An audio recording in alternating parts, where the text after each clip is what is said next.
All right, what's up, Wrap Shop Talk? So I'm in Cancun, and I happen to be in the same area as Brad Rapone again, as you guys have already met him before. And he is out here actually on, I believe, a wedding for one of your staff members. Yes, my install manager, yeah, Sweet. And he's been with you how long?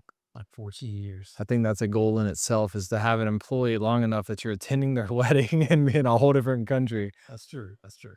So today we just wanted to, we were last night kind of hanging around, and we wanted to talk about, we were kind of discussing like the pitfalls of the industry and having a casual conversation on it. So we decided to kind of regroup, reconvene, and have a conversation about, something that maybe would help somebody else out in a couple different scenarios. And so we're just going to kind of banter on what we feel are the biggest pitfalls in our industry as to what is holding us back. Like, as an industry, there is something holding us back. It feels like we have an uphill battle to climb compared to some other industries based on revenue solely.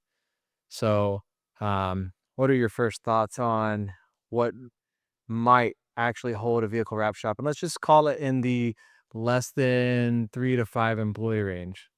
'Cause there's definitely different sectors of skill sets, right? So let's just start on solopreneur to less than 5.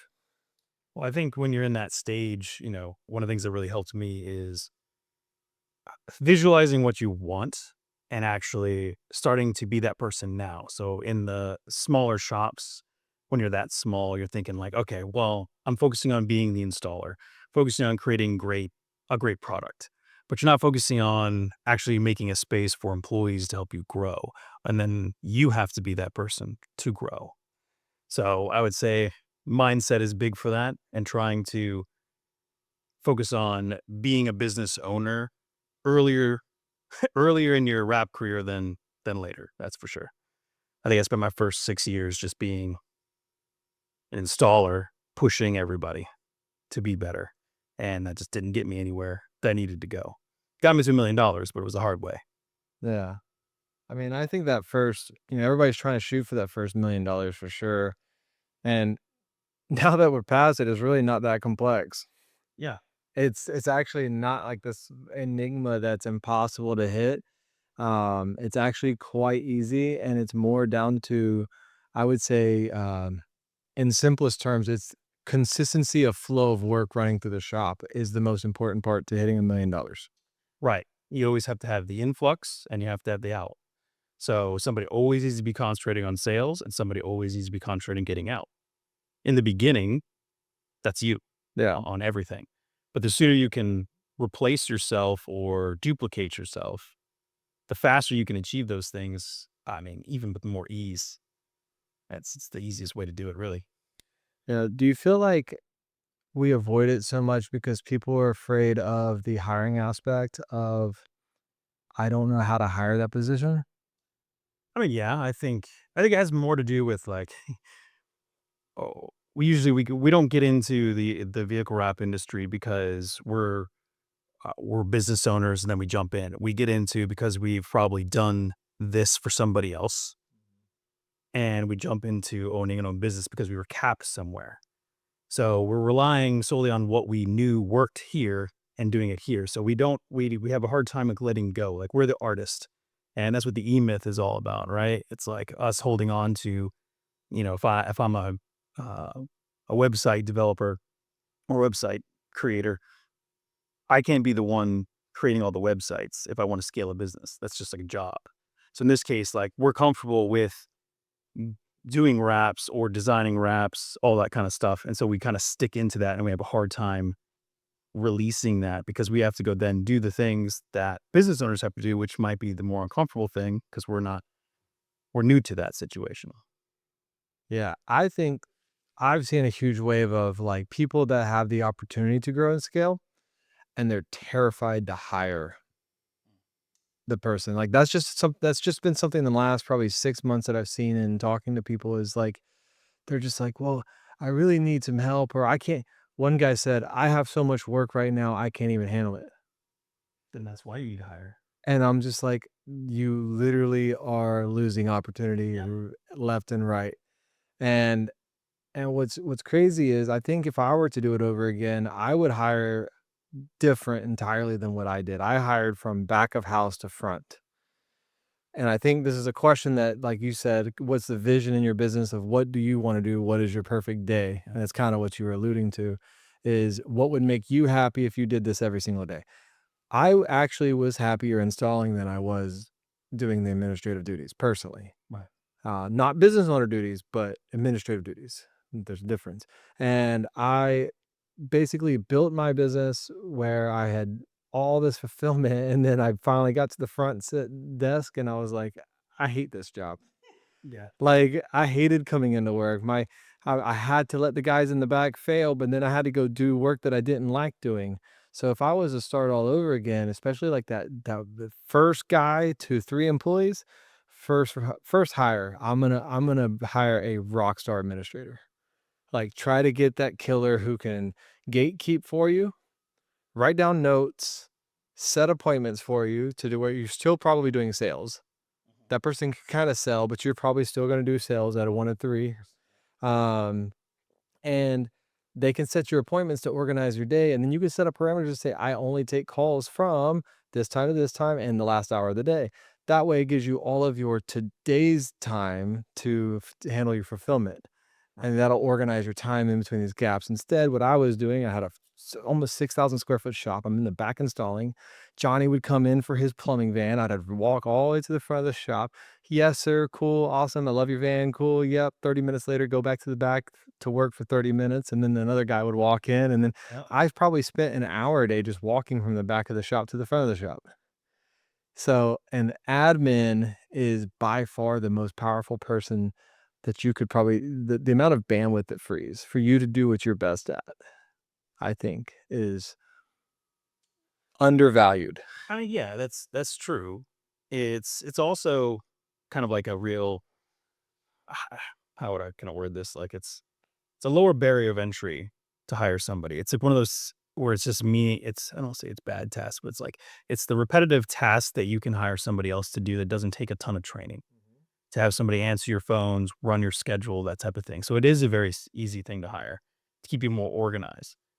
But the I think the key is though that you start duplicating yourself, right? So if you're really good at being an installer, you should replacing yourself there first.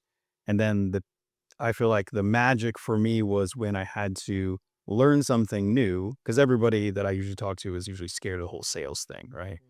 But you're probably the best salesperson in your You're company. the most convicted salesperson because you need it. Right, exactly. So when everybody's like, "Oh, well, I'm just gonna throw some money on, like, Google and just, like, hope something falls in my lap," it's like, dude, get out there and start talking to people, and it's like, well, a lot of people are introverted, so they don't wanna do that, they're scared of that rejection, and it's like, you have to start doing it because it's hard to hire salespeople when you're under $1,000,000, honestly, because they haven't had that proven process that you can actually achieve that.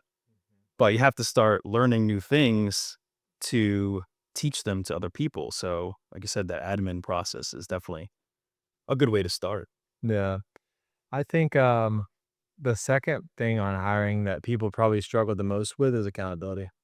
Oh, Having a structure in place because I heard this from some big time guy, but basically he hires CEOs almost instantly in all his businesses. And what he said was, All of you guys look at his salary at a face value. I look at it as it's only going to cost me 3 months because either they make in them 3 months he's making it back or he's terminated and I find the nice guy. well, and some people are scared of that whole aspect in general, whether it's CEO or not, like, that investment in people. If you don't have a structure for the first 90 days, then you're setting them up for failure immediately. I think is the most important part. Uh-huh. 'Cause until I had that, then it was just, like, me getting emotional, like, "You suck!" And they're like, "I suck at what?"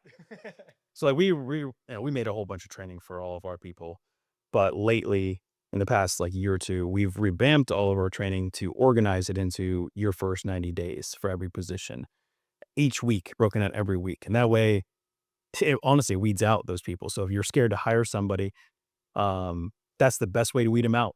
It's like you do your hiring process, you figure out who you need, but then you put them through your 90-day training, and it's like, if they make it through, then they're the ones you keep.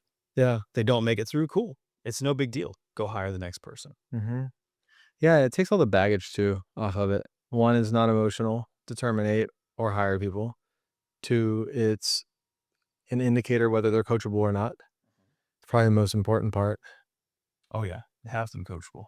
So, They have to be growth mindset mhm, instead of fixed. Like if I know everything, mhm, you're not going to do well here. yeah. Well, let's take that up a notch for the shop that might be in the 500K, like, million plus that's just stuck at a million. Mm. And then there. Yeah, and they can't seem to break through that ceiling, like, they really what happened is they passed that $1,000,000 threshold with, like, broken bones and duct tape on their joints, and then, like, they revealed all the problems they had, and then now they gotta try to facilitate all this work, but also go backwards and fix things. Don't be scared, like to go backwards. Mhm. That's for sure. Like when I hit that first $1,000,000 mark, nothing changed for me. And I realized it was a huge plateau for me. And I realized that nothing's different. I feel like I didn't really accomplish anything and I'm not making any more money. I have all these people that work for me that I hate them. They hate me, you know? So I forget what year it was, but I think we called it the purge of, let's just say it was 2016, I guess, maybe. Um, and that's when Justin, my install manager, who's here, right? Yep. Um, I asked him if he would be okay of staying on because he's the only person I want to keep, and everybody else here I hate. And so we went down the line and fired everybody and started over, right? And it was the best thing I did because it made me realize that the people that I was putting around me, I was trying to throw people at problems, and you can't throw people at problems. Um, so what I've learned is you have to have a hiring process. So if you feel stuck, focus on trying to create a hiring process. Replace people that are mediocre with people that are better. And you can make them better by giving them structure, creating training for them, having processes for them, um, and holding them accountable to them. That's the thing. You can have processes all day. I could hand you a process, but if you don't hold them accountable to following the process, that doesn't matter anyways. Yep. And get yourself a fucking salesperson, Get a sales right? guy. You sell until $1,000,000, then you start hiring salespeople to replace you. It's a hard position to fill. It is. You've been through a lot, I have. Salespeople are the one I have the most like rotating door with, I think. but it's not a bad thing though when you think about it. Because even if they aren't, let's just say, like, and I don't want to sound cold, but like, just think about it from a business sense. Their first 90 days, their metric should be something along the lines, I want you to make this many contact points per day. Okay. So even if they can't close, or even if they only do half, it's still outbound outreach for your business.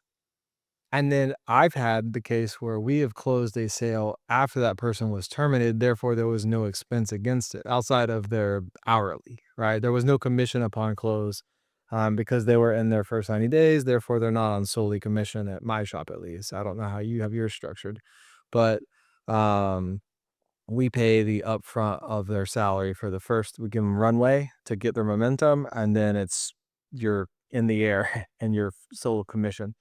So what's cool is you're making outbound outreaches, and sometimes some of those will actually convert even post termination. So it's not a lost cause to keep working on trying to rotate salespeople.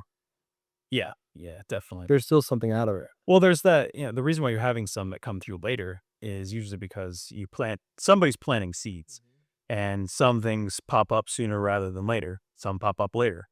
And that's what I always explain to salespeople when I bring them on. I'm probably having more of a rotating door now than I had before because I'm holding my people more accountable because I have things to track them. And I do make sure that, hey, you have to be hitting X amount of calls per day. I do pay them like some type of base pay for the first 60 days. I call it training pay. Mhm. And I do it for 60 days because I need them at 90 days. I need them to be fully making sales because for me, they're on commission only. And I've had this conversation with a lot of people. They're like, oh my gosh, commission only. Like nobody wants to do that. I'm like, yeah, it's a lot rare that you're going to find people to work on commission only. But if they're not on commission only, it's usually my person's not selling enough for me to cover their salary. Correct. So I use as my kind of filter is like, hey, are you okay with being on commission only? And yeah, I get far less applicants that apply because I'll get people in an interview. They're like, oh, I want 100K salary plus commission. It's like, dude, you better be selling a lot if you're going to get that. Um, so holding them accountable to that and making those calls is definitely good. But you got to get the salespeople in there and you got to hold them accountable. Paying them commission is a great way to filter them out, but also for everybody to win. That way they're paid for the results, not for the I had a sales guy one time. I told me how to make X amount of calls per day, and he was doing that. He was making the calls, but he wasn't actually selling anything. Mhm. So that's when you have to take a deeper dive and figure out like training with them and everything. But eventually that just gets weeded out when they're on commission, Correct. you know? Yeah, I mean, and to be clear to a lot of people, like, you do 10% commission not for the first sale, but for the account. They own that account, that book of business, if you will. So if you look at year 1, like, we have one account that's worth in just the first quarter of this year was worth $1,000,000. So that means that our salesperson, who who unfortunately is our ops manager, so she made a joke that she should be commissioned now, but we did give her a bonus, uh, was $1,100,000 in the first quarter. So that would be $110,000 in the first quarter for one account. Right. Residual is the big thing because some of these guys are scared commission only. And other industries, they pay them like commission based on the first sale. Mhm. And that's why I feel like we have something to offer salespeople is because I'm going to pay you Year commission. 3, it could roll up into a Yeah. huge ball. As long as you're taking care of them. The only time that's a problem is if I find out like you're not returning their calls or you're avoiding certain things or you're not taking care of them in some way, then it becomes my account. I take it away from you because I care about the customer. But yeah, having that residual helps them build their own book of business so that, you know, yeah, year one's probably the hardest one, Mhm. right? But then year two, they have all that residual that's coming back as well as new stuff they're adding to it. So it's just compound for them. So as long as you're willing to hire for attitude and train for results, you'll find good people that want to make money. They just have to be very money driven. Yeah. What are you leveraging to find money-driven people?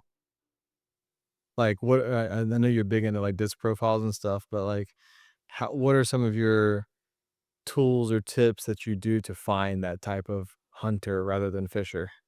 Um, well, and I obviously use ads to find salespeople.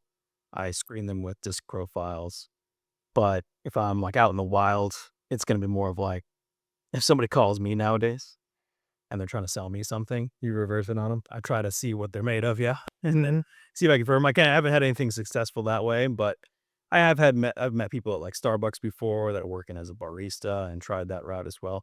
You just always have to be looking. Everything that we say is promotion. So a lot of people in our industry like to talk about how it's hard to find good people, and that's all they're talking about. So other people hear that, so they're not even going to think about coming to work for you if you're always talking about how it's hard to find people or businesses are doing well, that type of thing. Right. Gotta get people excited, you gotta track them. But as far as like money motivated people, you just really gotta look, have good conversations because everybody will say they're money motivated. That's for sure. Everybody's like, yeah, I want to make the most money. But it's like, do you really want to make money? Right? Do you really want to, are you willing to go on commission only the, with no cap so you can make as much as you want, but it's all leverage on your results? Yeah.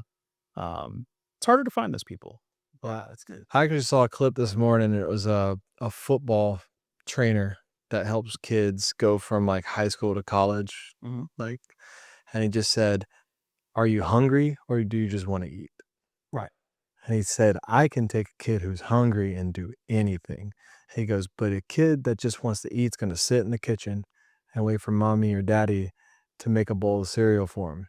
Yeah. And the food's right there for you to get, but you're not willing to get up yourself to go get it because you're not hungry enough to go do so." Right.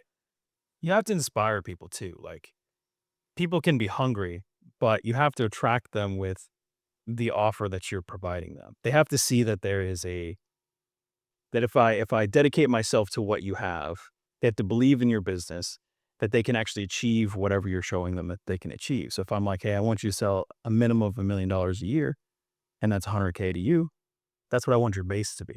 Yeah. But we got to get you there. So what are you willing to do to get there?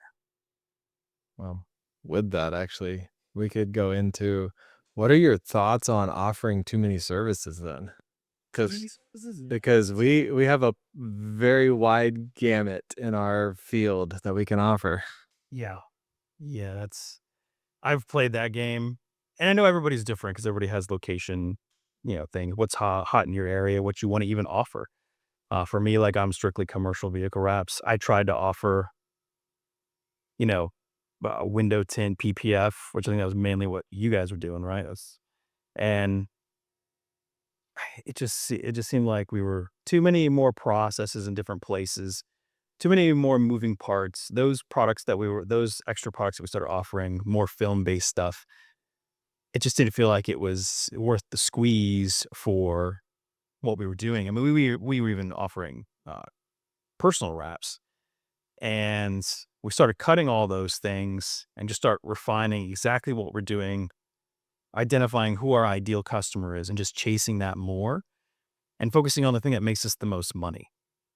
I had a customer one time. He told me he called me up to tell me that he wasn't going to be buying as many wraps from me, and I asked him why, and he's like, "Oh, well, because."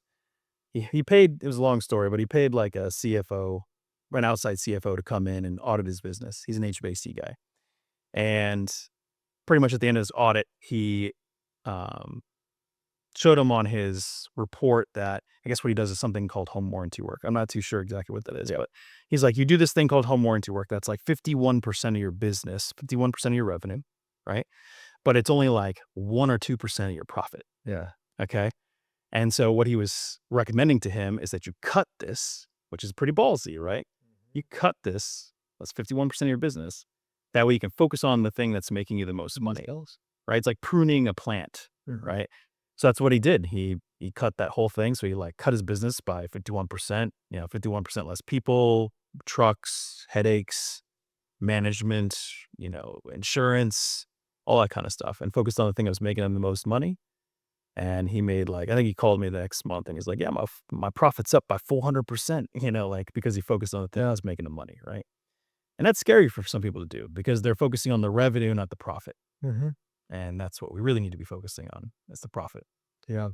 I mean, I went through that where we cut about 50% of my revenue was, and this was right before we hit our first million. 50% of the revenue was signs, Was what? signage. Okay. Yeah. And I literally just said, I hate permitting because we were doing big signs. And I was like, I hate permitting. I hate our local government. I hate dealing with these wackos. Like timelines are impossible to keep the client happy. We could have permits take 6 months sometimes. And the only person who knew how to pull the permit was me. Right. And then I'm in the back installing and I'll forget to check on the permit. And of course, government doesn't call you ever. You have to stay on them and poke them. Um, and because they're above you. And it just was this huge thing. But I was so attracted to like, $30,000 sign sale with a 65% gross profit. Like it was very profitable, but it wasn't scalable. And we cut all that mess out. And man, since then our business exploded. And then we've since had another iteration of pruning where outside of our Nocatee shop, we don't even offer tint and PPF anymore. And we only offer that because it's a retail front store and it's expensive. And what has that done for you? Oh my gosh. I mean, we tripled almost in a year. I mean, because what you don't realize when you offer so many different services. So we talked about in the beginning about hiring problems and how it's so hard to find good help. If it's already hard to find good help, then now you got to find good help in three different avenues because there are three different services. Then you're paying for marketing in three different lanes instead of all dollars into one lane. And so like you just kind of just a little bit of here, a little bit of there, a little sprinkle, instead of just like I'm all in on this thing. And now we spend, anywhere between $3,000 to $4,000 a month on just commercial rap advertising, and leads are just coming in. There's not a lead problem. Yeah. That's beautiful. So it's been nice going all in on one thing. And then the most important thing has definitely been getting a higher ticket rate out of that same service by far. Yeah. It's definitely a process, right? You start chopping away at these things. You realize who your customer is that you're trying to chase. And then you start working on trying to raise those tickets. So your profitability, this is all win-win situations, right? Yeah. And I think what a lot of people narrow this down to is it's becoming laser focused, right? It's focusing on the exact thing that you're trying to accomplish instead of being the shop that offers everything. Now, there's plenty of successful people that do like, tint PPF. There's plenty of successful people that do like just commercial wraps and that just do signs. But when you have a shop that kind of like does everything, it's like The owner is almost always buried. yeah, Almost always. There are the caveats to the rule, but almost every single one of those shops are chaos, reactive, and buried. Whereas I have legitimately not been in my shop at all. You've been out of your shop for about a week and a half now almost, oh, yeah, everybody's doing good. and everybody's doing great. So, um, it simplifies your life to actually be able to live the life that you want to live, which is the reason we do this stuff is for freedom. It is for freedom. And that's what you got to really think about. Did you start this to have a job? Which is probably how it all began. But then you got to think about, is this what you want to keep doing? Right. Or do you want to create a business that's all freedom for you is obviously great, but also creating opportunities for the people around you as well. That's really where everything starts to scale up for you. Yep. And you think like creating systems and processes is hard now. Think about doing that for all your different like, oh, well, we have 10 process, a PPF process, a commercial rep process, a personal rep process, a permit process. Because Becomes like a chessboard. It just gets more moves per step yeah, outward. exactly. When you start narrowing that down, processes start to align. It gets a lot easier to make those processes. Yeah, I agree. Um, hmm, where should we take this next? Oh, What are your thoughts? Actually, we'll talk about marketing. What are your thoughts on marketing? Because I know that you've been experienced. Like you're interesting because everybody's like, I need a website, I need a Facebook. You're like, I had my Facebook hacked, I don't even have one, yeah. and yet you're still crushing most wrap shops in sales. So like you didn't really worry about all this minutia stuff, but this year it seems like you've hired a marketing person. I would actually be interested in, see so many people. I get annoyed by this. You got these 20-year-old guys who's like, I've been in business for 20 years. I've never paid for marketing. And it's like, why are you bragging about not growing and doing something that would only benefit the people that you're employing? And then not only that, I've always said that the people who have been in business for that long and has survived, they usually have a good customer success rate. Those are the people who need to market because if you have a high customer success rate, then what you do is you can take that customer, ask for 1 to 2 referrals, water down that lead that might have cost you $100 to close, 100 to $300 to close, and then, from there, you, uh, you get 1 to 2 referrals, and then if you can get another referral off of that person, like, game over, like, your ad spend costs you nothing, and then what is the lifetime value of that customer? Yeah, exactly. So I would be interested in hearing your thoughts on bringing an in-house marketer because, like, I pay an outsource. You've brought in somebody in-house. You're trying to figure out this internally, and what has that done for your business? Yeah, so I think last year was the first year I started actually doing marketing. Um, we've been in business for 15 years now, so I'm not one of those people that brags about that, but it was just I didn't have time. I feel like I just didn't have time. I was never in a position where I could just wait for someone to show up. Um, we've paid like outsourced people before to like generate leads, and they were good sometimes, they weren't good sometimes, and I just was never able to sit there and say, yeah, let's just wait for some leads to roll in and maybe I just feel like I was very passive. So I was always like, look, I need to go get customers. I was always a hunter. So I was out like calling people every day. I was showing up at shops, introducing myself, just getting out there.